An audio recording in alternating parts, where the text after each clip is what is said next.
Bonjour! Je suis contente que tu es là.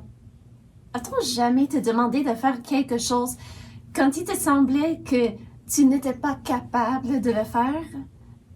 Parfois, il y a des choses qui semblent impossibles. Et parfois, les choses sont vraiment impossibles. Comme par exemple, il se peut qu'on dise que c'est impossible de faire un calcul dans la tête. Mais en pratiquant, on y arrive.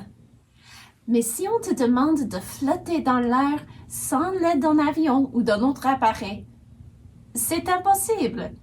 Et ce serait frustrant, n'est-ce pas, si on te demandait de faire quelque chose qui était vraiment impossible? Dans le récit que nous étudions aujourd'hui, quelqu'un demande une impossibilité de la part des autres. Quelle était leur réponse? Nous allons la découvrir ensemble. Mais d'abord, prions. Père Céleste, merci beaucoup pour les enfants qui écoutent. Je prie que tu leur aides à comprendre et que tu m'aides à enseigner clairement. Que ton nom soit glorifié. Au nom du Seigneur Jésus. Amen.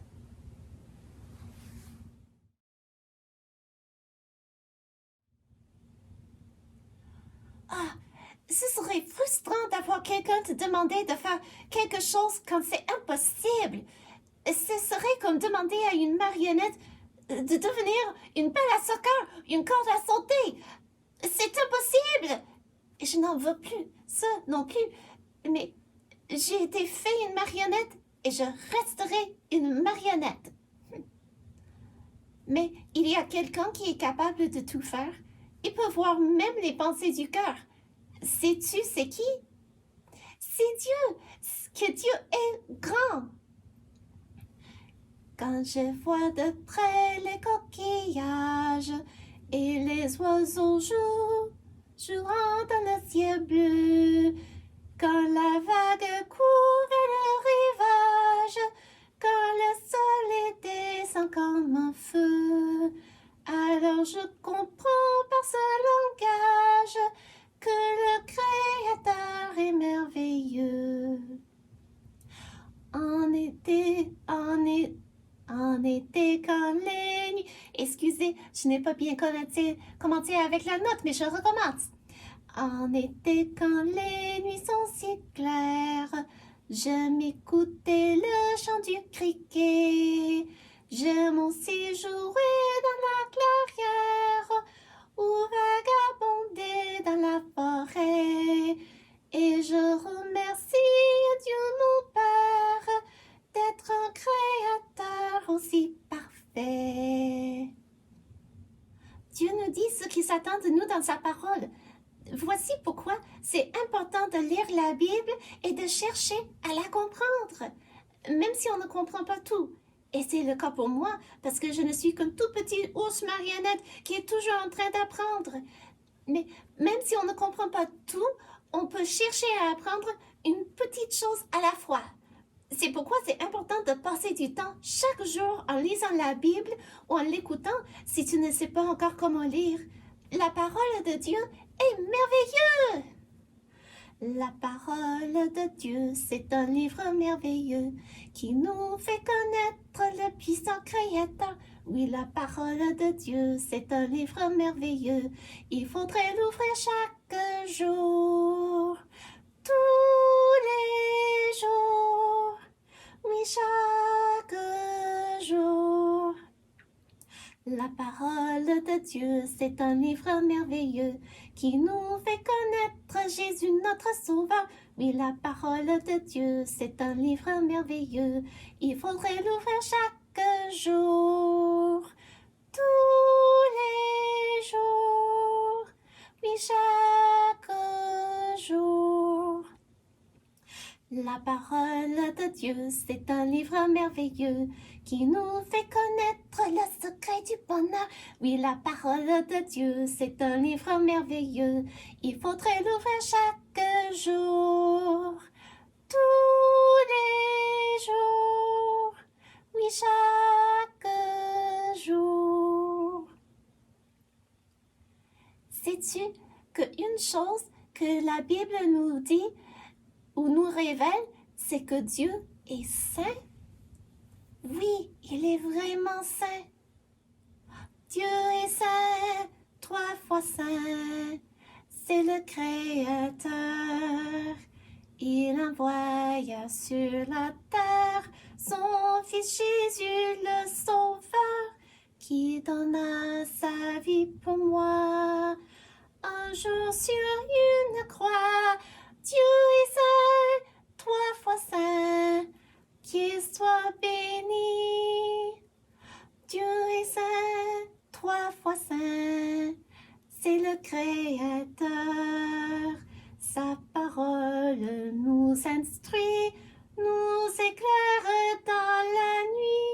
C'est une lampe à mes pieds, le long de mon sentier. Dieu est saint, 3 fois saint, qu'il soit béni. Je suis content que quand les choses me semblent difficiles et même impossibles, je peux me tourner vers Dieu et demander son aide. Il est saint, il est bon, il est tout-puissant. Et je peux maintenant lui demander son aide pour bien écouter sa parole et d'y apprendre. Donc, je fais cela et je prends ma place.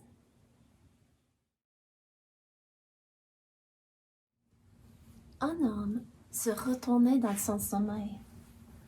Il portait des vêtements somptueux et dormait dans un lit fabriqué par des artisans. Mais son sommeil était troublé. Son garde-corps se rendit compte que le roi ne dormait pas bien. Le roi s'est réveillé et restait là. Je l'imagine tourner à gauche, à droite. Il n'arrivait pas à rendormir tellement il était agité. Le matin venu, il a mis ses vêtements royaux et s'est mis à appeler ses serviteurs. Donc on place la scène. Il disait « Appelle les magiciens, les astrologues, les enchanteurs, les chaldéens. » Il voulait avoir tout le peuple qui était connu pour leur sagesse. Et tout le monde a accouru pour obéir à l'ordre du grand roi. Donc tous ces conseillers et serviteurs se sont présentés devant le roi. Et pourquoi le roi leur avait-il appelé? Le roi leur a dit, et je lis en Daniel au chapitre 2, et nous allons commencer au verset 3. Le roi leur dit, « J'ai eu un songe, mon esprit est agité et je voudrais connaître ce songe. » Eh bien, leur travail, c'était de donner du conseil au roi. Ils avaient des théories pour expliquer ce que voulaient bien dire les songes. Et même de nos jours, il y a des personnes ils essaient d'expliquer la signification des songes. Tantôt, on dit, « Tu pensais dernièrement à tes copains et c'est pour ça que tu les as vus dans une rêve. » Ou peut-être qu'on dit, « Tu as mangé trop tard hier soir, c'est pour cela que tu as eu un cauchemar, hein? » Mais ces gens-là, les magiciens, les astrologues, les enchanteurs et les chaldéens, ils pensaient que les songes avaient des significations et qu'ils pouvaient vraiment les expliquer. Le roi savait que son songe était extraordinaire, hors des normes, et il voulait qu'on le lui interprète. C'est pour cela qu'il a appelé tout le monde. Au verset 4, les Chaldéens répondirent au roi en langue araméenne, qui était la langue parlée à la cour et dans laquelle cette partie du livre de Daniel est écrite. « Ô roi, vis éternellement. Dis le songe à tes serviteurs et nous en donnerons l'explication. » Mais ce que le roi leur a dit ensuite n'était pas ce n'était pas ce qu'ils s'attendaient à entendre. Le roi reprit la parole et dit aux Chaldéens, « La chose m'a échappé. Si vous ne me faites connaître le songe et son explication, vous serez mis en pièces et vos maisons seront réduites en un tas d'immondices. Mais si vous me dites le songe et son explication, vous recevrez de moi des dons et des présents et de grands honneurs. C'est pourquoi dites-moi le songe et son explication. » Ce que le roi a dit leur est étonné. Ils étaient éblouis. Quoi? Le roi leur demande de lui dire le songe? Comment cela? Il n'était pas là quand il dormait. Je peux imaginer leur confusion. Ils ont répété que le roi dise le songe à ses serviteurs et nous en donnerons l'explication. Mais le roi refusait. Il les accusait de vouloir gagner du temps. Dites-moi le songe, leur a-t-il dit. Si vous êtes capable de m'en donner le dire, je saurai que vous pouvez me donner l'explication. Et les Chaldéens, qui étaient renommés pour leur sagesse, ont répondu au roi, il n'est personne sur la terre qui puisse dire ce que demande le roi. Aussi jamais roi, quelque grand et puissant qu'il ait été, n'a exigé une pareille chose d'aucun magicien, astrologue ou chaldéen. Il n'y avait personne. Il disait, c'est que ce que le roi demande est difficile. Il n'y a personne qui puisse le dire au roi, excepté les dieux, dont la demeure n'est pas parmi les hommes. Donc il disait, tu es un roi grand et puissant, mais malgré ta grandeur, tes serviteurs ne sont pas capables de t'expliquer un songe, de dire un songe que tu as eu, parce que seuls les dieux, peut-être, ils peuvent te dire ce qui s'est passé dans ton cœur, mais nous n'avons rien vu. Et les dieux n'habitent pas parmi les hommes. On ne peut pas aller cogner à la porte, toc, toc, toc, pour demander ce qui s'est passé dans ton cœur. En d'autres mots, c'est Dieu seul qui est capable de dire à un homme les pensées de son cœur. Et les pensées d'un homme, d'une femme ou d'un enfant peuvent être brouillées pour la personne, mais Dieu connaît tout. Et il est capable de savoir ce qui se passe dans le cœur de quelqu'un, même quand il dort, et pas les autres êtres humains. Si toi tu étais le roi, comment aurais-tu réagi à de tels conseils? Si on te disait que c'est Dieu seul qui peut t'aider, eh bien, je ne sais pas comment toi tu aurais réagi, et je ne sais pas comment moi j'aurais réagi. Mais une chose est certaine, le roi n'avait pas besoin de se jeter par terre pour faire une crise. Il était un roi grand et puissant. Il a décidé que ses serviteurs n'étaient pas dignes de sa confiance et s'est mis en colère. La Bible nous dit qu'il s'irrita violemment. Et il a appelé ses soldats pour dire qu'on fasse périr tous les sages de Babylone. L'ordre est sorti de la bouche du roi et la sentence fut publiée contre toutes les personnes qui servaient dans une capacité de sage. La sentence pour eux tous, c'était la mort. Mais attends, Daniel et ses amis faisaient partie des sages et des conseillers du roi.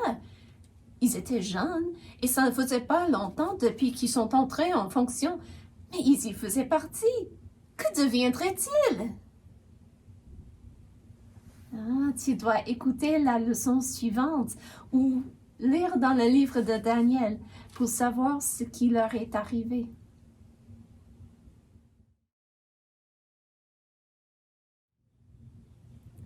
Mais attends, Madame la monitrice n'a pas raconté tout ce qui s'est passé? Je veux être à ma place la semaine prochaine pour apprendre ce qui est arrivé à Daniel et à ses amis. J'espère qu'ils n'ont pas été tués par le roi qui demandait une chose impossible, de lui dire ce qui s'est passé dans ses pensées. C'est vrai, tu sais, qu'on ne peut pas toujours comprendre ce qui se passe dans son cœur, dans ses pensées. As-tu déjà été triste et tu ne comprenais pas pourquoi? Ou tu étais en colère sans vraiment savoir pourquoi? C'est vrai que c'est difficile de temps à autre de comprendre ce qui se passe dans nos cœurs. Souvent, si on réfléchit à ce qu'il pense, on découvre pourquoi il est triste ou en colère. Mais de temps à autre, nous ne pouvons pas découvrir quelle pensée nous a amenés à ressentir la tristesse ou la colère. Même plus, il y a des moments où on ne sait vraiment pas ce qu'on pense. Mais Dieu sait mieux que nous tous ce qui se passe dans nos cœurs et nous pouvons toujours demander son aide. Madame la monitrice me dit qu'elle a besoin de l'aide de Dieu pour mémoriser les versets que nous étudions à l'école du dimanche, parce que ce n'est pas facile pour elle d'y arriver. Pense-y, elle est un adulte et je pensais que toutes les choses étaient faciles pour les adultes. Mais elle me dit que non, que ça lui prend des efforts et que c'est seulement par la grâce de Dieu qu'elle a appris à faire des efforts et à développer ses muscles de mémoire. Elle dit qu'elle a appris que le mémoire est vraiment comme un muscle et plus qu'on s'exerce à mémoriser, plus facile ça devient. Mais assez parlé, regardons ensemble notre verset. Ah, ce n'est pas là. Attendez, un instant. J'arrive avec le verset. Le voici. Es-tu prêt à le dire avec moi? Romains 8, 28. Nous savons du reste que toutes choses concourent au bien de ceux qui aiment Dieu, de ceux qui sont appelés selon son dessein. Romains 8, 28. Sais-tu ce que ça veut dire? Nous savons du reste? Ça veut dire que ce verset est hors de contexte. En d'autres mots, on l'a tiré d'un chapitre et d'un livre qui explique toutes sortes de choses. Donc, quand ça dit du reste, ça continue une pensée. Donc, si tu veux connaître toutes les pensées qui vont avant cette pensée, tu peux lire dans le livre de Romains au chapitre 8. Mais c'est comme... Attendez. C'est comme si on disait... Ensuite... Blablabla. Bla, bla. C'est ça. Donc, nous savons du reste que toutes choses... Quoi? Qu'est-ce que tu as dit? Nous savons du reste que toutes choses concourent au bien de ceux qui aiment Dieu, de ceux qui sont appelés selon son dessein. Oui, bravo, tu l'as bien fait. Romains 8, 28. Faisons-le encore une dernière fois. Romains 8, 28. Nous savons du reste que toutes choses concourent au bien de ceux qui aiment Dieu, de ceux qui sont appelés selon son dessein. Et où est-ce que ce verset se trouve? Romains 8, 28. Bravo! Merci de m'avoir aidé.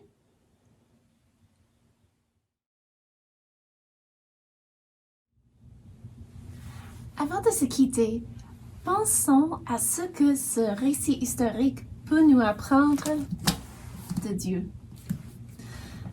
Dieu avait un message pour le roi Nebuchadnezzar et il était capable de le lui donner. Il y a des gens qui disent que la Bible n'est pas compréhensible, que c'est trop difficile de comprendre. Mais comment Dieu, le Créateur, qui a donné aux êtres humains la capacité de communiquer, ne saurait pas communiquer avec les personnes qu'il a créées? Ça ne fait pas de bon sens. Si on ne comprend pas la Bible, soit que ses yeux sont aveuglés par Satan, comme la Bible dit en 2 Corinthiens 4, soit qu'il est en train d'apprendre par la grâce de Dieu et qu'il lui reste des choses à apprendre. Après tout, Dieu est infini et les humains sont limités. Ça prend du temps pour comprendre beaucoup de choses, mais ça n'empêche pas la personne d'apprendre une toute petite chose à la fois.